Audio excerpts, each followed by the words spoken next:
Yanlış.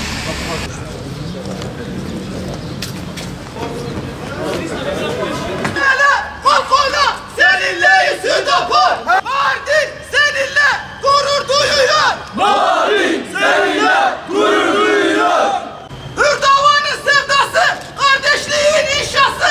Hürdavanın sevdası kardeşliğin inşası. Hürdavanın sevdası. Selamünaleyküm. Azadi, kerpiçli, Hürdavan. Evet, Hüdapar Genel Başkan Yardımcımız Sayın Hüseyin Yılmaz salona teşrif ediyorlar. Hoş geldiniz başkanım, sefalar getirdiniz. Hoş geldiniz başkanım. Şerefat, azadi, herkesin Hürdavan. Şerefat, azadi, herkesin Hürdavan. Sayın Genel Başkan Yardımcımız, kıymetli gençler, Hüdapar Mardin 2. olan kongresine hepiniz hoş geldiniz, sefalar getirdiniz. Bismillahirrahmanirrahim. Velillahi mulkus semavati vel ardi vallahu ala kulli şeyin kadir. Sana yüreğine sağlık. Rabbim bizleri Kur'an hakikatleri yolundan hiçbir zaman ayırmasın inşallah. Herkese yapmış olduğu şimdi Hüdapar'ın tanıtıcı güzel bir televizyon gösterisiyle sizlerle olacağız. Eğer güneşin doğma vakti gelmişse onu durduracak beşeri bir güç yoktur. Şüphesiz Rabbimiz Allah dediği korkmayın, mahzun da olmayın. وَاَبْشِرُوا بِالْجَنَّةِ. Şimdi kongrenin bundan sonra işleyişini sürdürmek için sözü divana bırakıyoruz. Söz divanda. Kongremizin ilimize, partimize ve memleketimize hayırlara vesile olmasını Yüce Allah'tan niyaz ederim. İkinci olan kongremizde Mardin İl Başkan adayı olmadım. Bu nedenle il başkanlığım süresince birlikte çalıştığım başta il yönetimim, ilçe başkanlarım, ilçe temsilcilerim, ilçe kadın ve gençlik kollarım, üye ve tüm kardeşlerim de hakkını helal etmelerini diliyorum.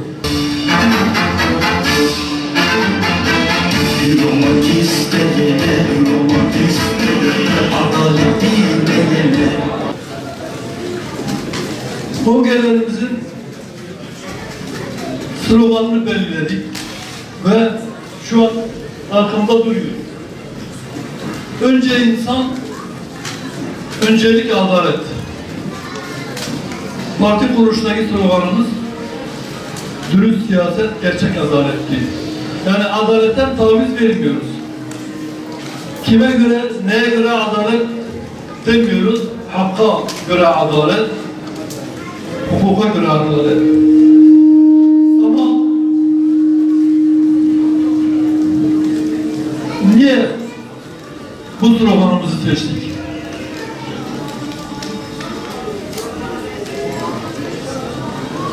Memlekete kime sorarsanız sorun, adaletle ilgili bir sıkıntı var. Bir sorun var. Yani evet, memleket insansız hava araçları üretiyor. Bu noktada gelişmeler var. Yok ekonomide kişi başına düşen gelirde artış var, şu var, bu var. Hepsi tamam, bir tarafa. Ama adalete iş gelince hiç kimse bu memlekette adaletin tam anlamıyla gerçekleştiğini söyleyemiyor. Herkes adaletten muzdarip, adaletin olmadığından bahsediyor. Ki biz de muzdaribiz. Adaletin olmadığını biz de söylüyoruz. Eksiklik var, yanlışlık var. sadece kalkınmayla bu işler olmaz. Adalet o her şeyin başıdır, her şeyin temelidir. Adalet olmazsa temel taşlar yerine oturmuş olmaz. İnsanları memnun edemezsiniz, huzur ortamını sağlayamazsınız. Şimdi adaletin farklı boyutları var.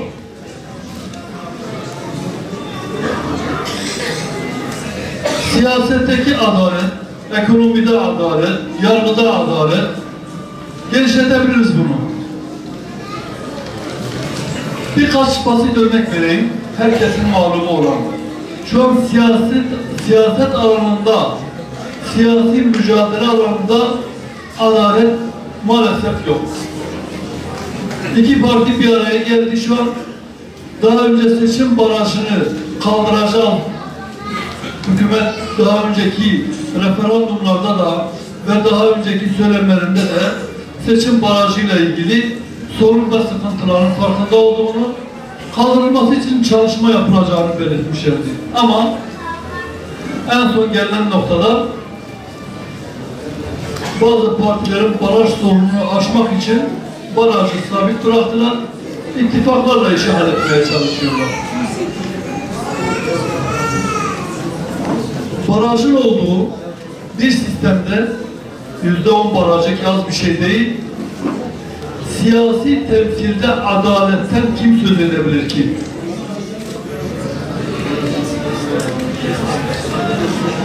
%10 barajına ulaşmayan partiler hiçbir şekilde mecliste temsil edilmeyecek ve onları istemedikleri kişilerle ittifak yapmaya zorlayacaksınız. Bunun adaletle bağdaşır bir yanı yoktur. Köprüyü geçmek istiyorsam, önünde bir engel varsa, hendek varsa, ne bileyim, herhangi bir deniz varsa, geçmek için vasıta olarak şu an ittifaklar öne çıkarılmış ve bu ittifaklardan birinde yer alarak ancak geçebilirsiniz diye mecburen insanları bir yerlere mecbur bırakıyorlar. Bir başka, ekonomide adalet. Ekonomide adalet var mı? Maalesef. En basitinden asgari ücretlinin durumu ortadadır. KDV, ÖTV vergileri ortadadır. Lüks tüketim malları içerisinde olan yatlara bir yat aldığınızda neredeyse sıfır vergi ödeyeceksiniz. Elmas ticareti benzeri işler yaptığınızda sıfır vergi vereceksiniz. Ama asgari ücretin vergi alacaksınız.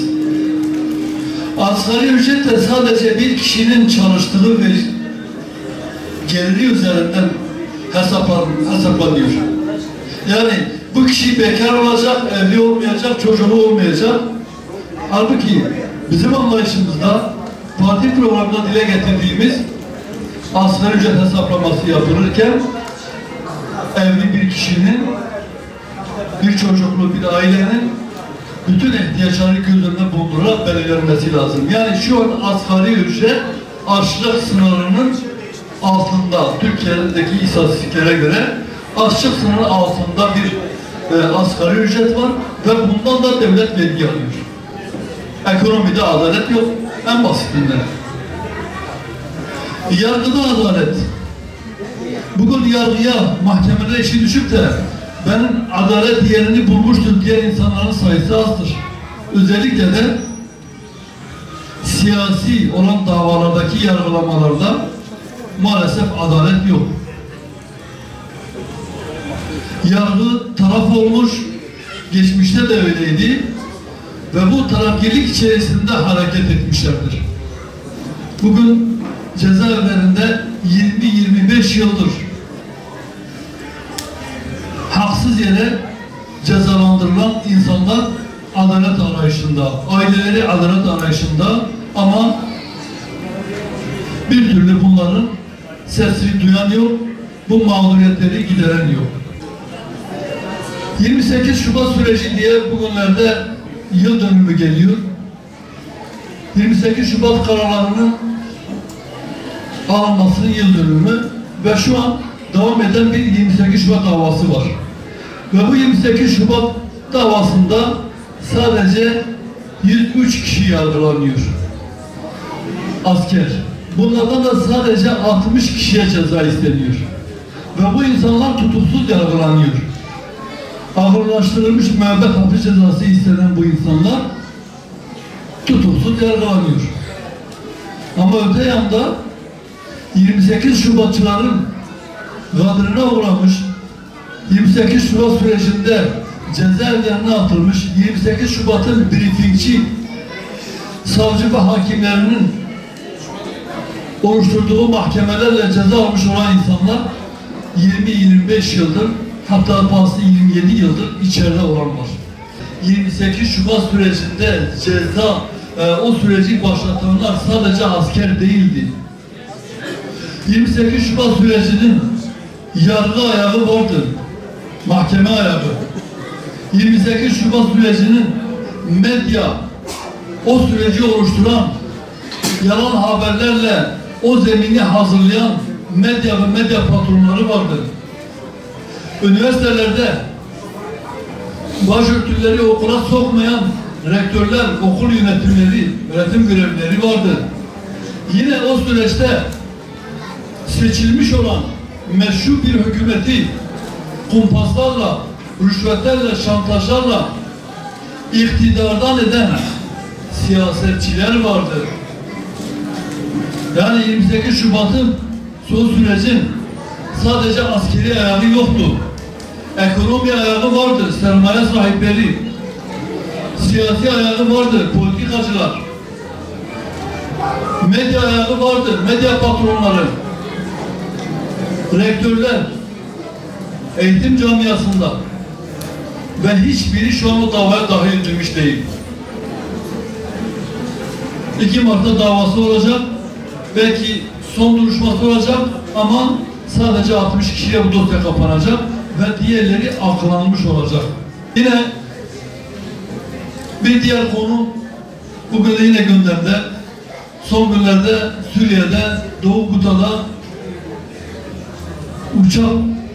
savaş uçaklarının bombardımanlarıyla oradaki insanlar her gün öldürülüyor ve açlığa, sefalete mahkum edilmiş durumda.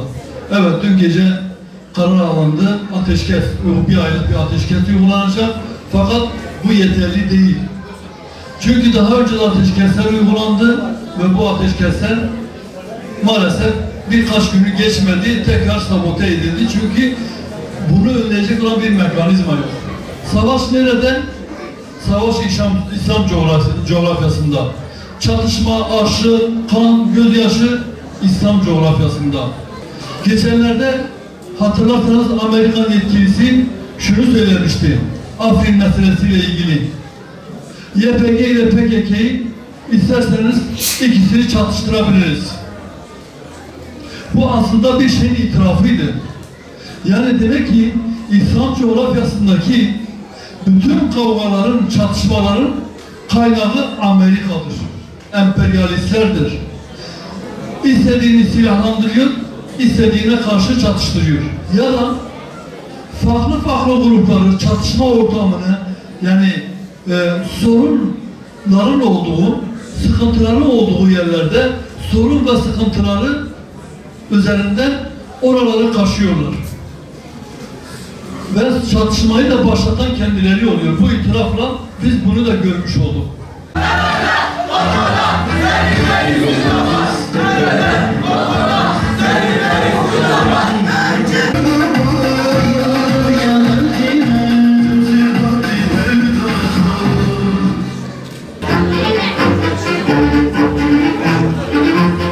Yeni yönetimimiz Hüdapar camiasına hayırlı olsun.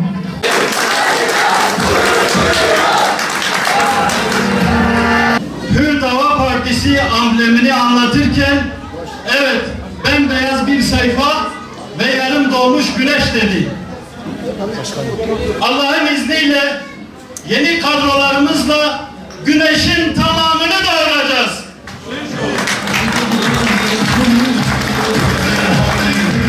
Şundan emin olun, gelecek günlerimiz daha aydınlık olacak. Güneşimiz daha yükseklere çıkacak. Hür Dava Partisi'nin güneşi daha çok sayıda insanı aydınlatacak, daha çok sayıda evi yurdu ısıtacak inşallah. İade ediyor. Hayırlara vesile olsun inşallah.